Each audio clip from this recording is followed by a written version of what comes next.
అంటే డబ్బు సంపాదించడం ఎలా? యాహ్! డబ్బు సంపాదించడం ఎలా అన్నది ఇది ప్రతి ఆధునిక మానవుడికి కావాల్సినటువంటి అవసరం ఇది. డబ్బు లేకుండా ఉండటం అనేది ఒక వందల సంవత్సరాలు, వేల సంవత్సరాల క్రితం జరిగిన వ్యవహారం. ఈరోజు డబ్బు లేకుండా ఉండాల్సిన అవసరం లేదు. ఈరోజు డబ్బు ఉండే అవకాశం ఎక్కువగా ఉంటుంది. డబ్బు లేకుండా ఉండాల్సిన అవసరమే లేదు ఈరోజు. ఒకటి. ఇంకోటేమిటి అంటే దానికి పద్ధతులేమిటి? దానికి వ్యవహారం ఏమిటి? ఎటువంటి మనుషులు కావాలని చెప్పి పరిశోధన, ఒక రకమైన ఆలోచన వచ్చే అవకాశం ఉంటుంది. మీరు మొదటి సమస్య అడిగారు. ఏమిటి అనంటే, ఏమైనా లక్షణాలుంటాయా అటువంటి వ్యక్తికి అని ఒకటి అడిగారు. హ్మ్. యాక్చువల్‌గా వ్యక్తిత్వం కంటే కూడా ముఖ్యమైనటువంటిది ఏంటి అంటే, మార్గదర్శనం అనేది ఇంపార్టెంట్. ఇది పర్సనాలిటీ కాదిది. మార్గదర్శనం. ఇది పాత్ అన్నమాట. ఒక దారి. ధనము చేసుకునే బాట ఒకటి ఉన్నాది. ఆ! చెప్పారు కదా! మనకొక పాటుంది. ఏమిటి అంటే ఆహ్, కష్టాలు పోయే బాట ఒకటి దగ్గరుందని చెప్పేసి గద్దర్ గారు పాట పాడతారు. ఆ బాధలన్నీ పోయేటి బాట ఒకటి ఉన్నదనే ఆ రోజుల్లో పాటదా? ఆ పాట ఉండేది. ఆ! యాక్చువల్‌గా ఈరోజు డబ్బు చేసుకోవడానికి బ్రహ్మాండమైన బాటలున్నాయి ఈరోజు. ఒకటి కాదు ఎన్నో పాటలు. ఎన్నో బాటలున్నాయి హ్మ్. ఈరోజు. ఒకప్పుడు ఏమనుకున్నామంటే అది వ్యక్తిత్వం అనుకున్నాం. హ్మ్. చాలా తప్పది. ఈ వ్యక్తిత్వం అనేది మనం చాలా రకాలుగా ఒప్పించాం. ఏమనుకున్నామంటే రాజు కావడానికి వ్యక్తిత్వం కావాలనుకున్నారు. కానే కాదు. హ్మ్. కానే కాదు. అంటే పుట్టిన వాడికి పలానా వాడికి పుడితే వాడు రాజు అవుతాడని చెప్పేసి వ్యక్తిత్వం మీద ఆధారపడ్డది. పర్సనాలిటీ మీద ఆధారపడింది. కానే కాదు ఇది. రాంగ్ అది. ఇది ఆధునిక ఆలోచన ఏమిటి అంటే ఇది బాట, దారి. ఇది ఒక పాత్ అన్నమాట. అయితే ప్రతి మనిషిలో కూడా పొటెన్షియల్ ఉంది. ఆ పొటెన్షియల్ నిగూఢమైనటువంటి ఒక సత్తా ఉంది. అది బయటికి తీసుకొచ్చేటువంటి పాత్, దారి, ఒక మార్గదర్శకత్వం అనేది ఇంపార్టెంట్ అన్నమాట. అయితే వ్యక్తులు కూడా చూడొచ్చంటే చాలామంది ఏం చేస్తారంటే రీసెర్చ్ చేసేసి ఓ 10 మందిని పట్టుకొని 10 మంది దగ్గర ఏముందని చెప్పేసి ఆయనకు పలానా దగ్గర పుట్టుమచ్చ అని మొదలు పెడతారు. పలానా ఆయన పెద్ద యాక్టర్ అయింది. ఏమిటి తెలుసా ఆయన వెనక భుజం మీద వెనక కుడి వైపు మీద ఒక చిన్న పుట్టుమచ్చుందని చెప్పేసి హ్మ్. మేము చెప్పాల్సిన అవసరం లేదు. తెలుసు అవును. మీకు. ఓయ్ అట్లాంటి వీడియోలు కోకొల్లలు. పుట్టించిన ఇయన్నీ అదేం లేదు యాక్చువల్‌గా. హ్మ్. ఎవడైనా చేయొచ్చు. దీనికి పద్ధతులు కావాలి. దీనికి మార్గదర్శకత్వం కావాలన్నమాట. పాతనమాట. అయితే చదువు అన్నది ముఖ్యమైనటువంటి మార్గం.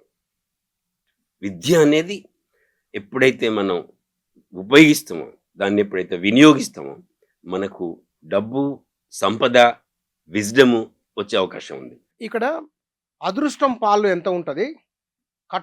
కఠిన శ్రమ పాలు ఎంత ఉంటాయి? కానే కాదు. అదృష్టము, కఠోర అస్సలే లేదు యాక్చువల్‌గా. హ్మ్. ఇది ఆధునిక ఇది దృక్పథం అన్నమాట. ఏమిటి అంటే మీరు హార్డ్ వర్క్ చేయాలి, పర్సివరెన్స్ ఉండాలి, బాగా రుద్దాలి, కూర్చోవాలి. కానీ కాదు ఇది.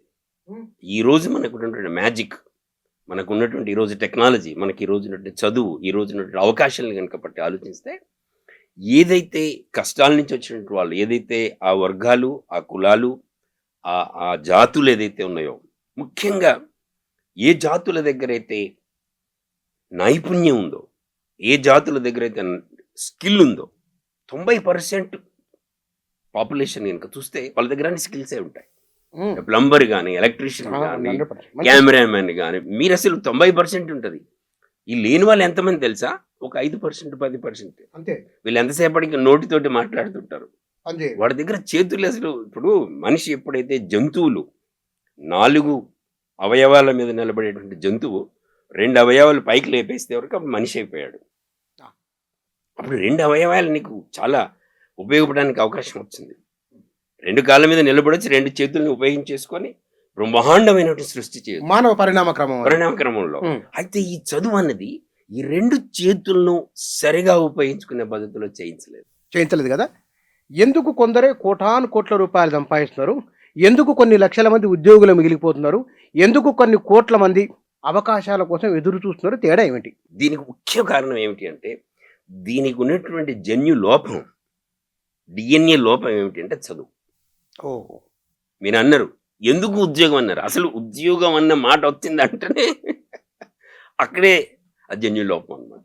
హ్మ్. చదువు అన్నది ఉద్యోగం కోసం అని అనుకున్నట్టయితే, చదువు ఆ రకం కోసం చెప్పినట్లయితే అది జన్యు లోపం. అంటే చదువు లోపం అని అర్థం. చదువు లోపం మాట. హ్మ్.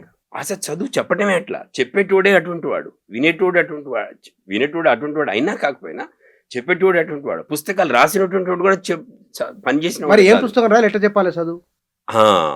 ఇక్కడ మనం ఆలోచించేది ఏంటంటే, ఎప్పుడైతే ఈ ఈ ఈ నైపుణ్యాన్ని మార్కెట్‌లోకి తీసుకుపోయి గనుక ఉపయోగించినాం అనుకో, అప్పుడు సంపద వస్తుంది, వెల్త్ వస్తుంది, విజ్డమ్ వస్తుంది. Wealth, wisdom. తర్వాత ఆటోమేటిక్‌గా మనకున్నటువంటి జ్ఞానం వస్తుంది. Wealth, wisdom and words. WWW ఈ 3 వచ్చే అవకాశం ఉంటుందన్నమాట. అయితే ఆధునిక ఈ ఈ మీరు ఏ చదువైనా కావచ్చు. అది మెకాలే అని చదువైనా కావచ్చు, ఎవరైనా కావచ్చు. వీళ్ళందరూ ఏం చేశారంటే దీన్ని, ఈ చదువు ఈ రకంగా సంపాదన బయటపడకుండా ఉండడం కోసం చేశారు. కొద్దిమంది చేతిలో సంపాదన ఉండడం కోసం చేశారు. ఈరోజు ఎడ్యుకేషన్ ఎట్లా చేశారంటే, నువ్వు ఇండస్ట్రియలిస్ట్ కోసం ఉపయోగపడు, నువ్వు రాజ్యం కోసం ఉపయోగపడు, నువ్వు మతం కోసం ఉపయోగపడు, నీ కోసం మాత్రం నువ్వు ఉపయోగపడు. ఈ 3 రంగాలు ముఖ్యంగా స్టేట్, రిలీజియన్ అండ్ ఇండస్ట్రీ. ఈ 3 కూడా వ్యక్తిని పూర్తిగా తొక్కిసపట్టేసి, పూర్తిగా అనగదొక్కేసి, చదువు వల్ల వాడు పూర్తిగా స్వాతంత్ర్యం వచ్చేటట్టుగాను, వాడి స్వరాజ్యం వచ్చేటట్టుగా చేయలేదు వాడికి. వాడి గనక నిజంగా బ్రహ్మాండమైనటువంటి పొటెన్షియల్ కనుక బయటకు వచ్చిందనుకో, వాడు బ్రహ్మాండంగా క్యాపిటలిస్ట్ అయ్యాడు, బ్రహ్మాండంగా ఎదిగిపోయేవాడు. చదువే ఒక లోపం అన్నమాట. ఈరోజు చదివే చెడగొట్టింది మనుషుల్ని. అయితే ఈ రోజు ఉన్నటువంటి చదువులో ఉన్నటువంటి గొప్పతనం ఏమిటంటే, చదువు ఈరోజు మ్యాజిక్ బాక్స్ అయిపోయింది. ఈరోజు ఆర్టిఫిషియల్ ఇంటెలిజెన్స్ అయిపోయింది. అడుగుతే చెప్తుంది ఈరోజు. ఈరోజు చదవాల్సిన అవసరం లేకుండా అడగొచ్చు మనం సమాధానాలు ఈరోజు. సో నైపుణ్యాలు, స్కిల్స్ ఎవరైతే ఉన్నాయో వాళ్ళు ఈ టెక్నాలజీ కనుక యూజ్ చేసుకుంటే బ్రహ్మాండమైనటువంటి పెరుగుదల, సంపద వచ్చే అవకాశం. మీరు Indian institute of management, IIM ముంబైలో ప్రొఫెసర్ గా ఎన్నాళ్ళుగా చేస్తున్నారు? నేను 28 సంవత్సరాల నుంచి చేస్తున్నాను. 98 నుంచి దగ్గరికి వచ్చారు మీరు. మరి 98 నుంచి అక్కడే ఉన్నాను. 88 ఉస్మానియా ఇన్స్టిట్యూట్లో కామర్స్ డిపార్ట్మెంట్ లో పనిచేశాను. నేను 98లో ఉస్మానియా వదిలిపెట్టేసి ముంబై వెళ్ళిపోయాను. 98 నుంచి ఇప్పుడు 28, 27, 26. మరి ప్రసాద్ అంటే ప్రొఫెసర్ ప్రసాద్ స్థానంలో మండి సార్ ఎక్కడి నుంచి వచ్చారు? మరి మండి సార్ ఎందుకు వచ్చిందంటే, ఇప్పుడు నేను చూశాను, నేను వచ్చినటువంటి నా నా బ్యాక్గ్రౌండ్ అనే దాన్ని బట్టి చూసామన్నమాట. అప్పుడు ఏమి చూసామంటే, చదువును గనక కాలేజీ లైబ్రరీలో, కాలేజీ క్లాస్ రూమ్లో ఉండటం కాకుండా, ఈ సరస్వతిని కనుక లక్ష్మీదేవి సరస్వతిని కనుక మార్కెట్లోకి తీసుకుపోతే, బజార్లోకి, అంగళ్ళలోకి, సంతల్లోకి తీసుకెళ్తే అప్పుడు నిజమైన చదువు వస్తుంది. అంటే సరస్వతిని లక్ష్మిగా మార్చాలి. చదువుని ఏం చేస్తామో లక్ష్మిని సరస్వతిగా మారుస్తాం. డిమానిటైజేషన్ అంటాం దీన్ని. అయితే రీమానిటైజేషన్ చేయాలి. ఎస్.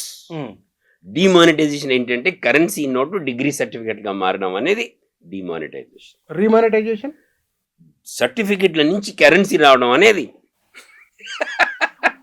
అందుకే మండి సార్ అంటారు నన్ను.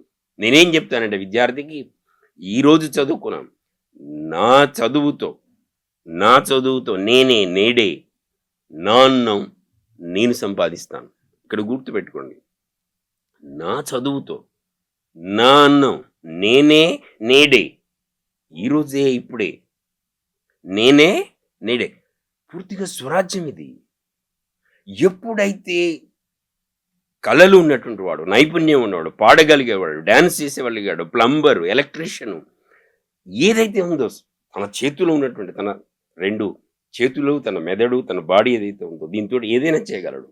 ఇది గనక ఉపయోగించితే ఈ టెక్నాలజీ తోటి ఈ మార్కెట్, గుర్తుపెట్టుకో ఎంత బాగుందో చూడండి, skills, technology and market, deadly combination.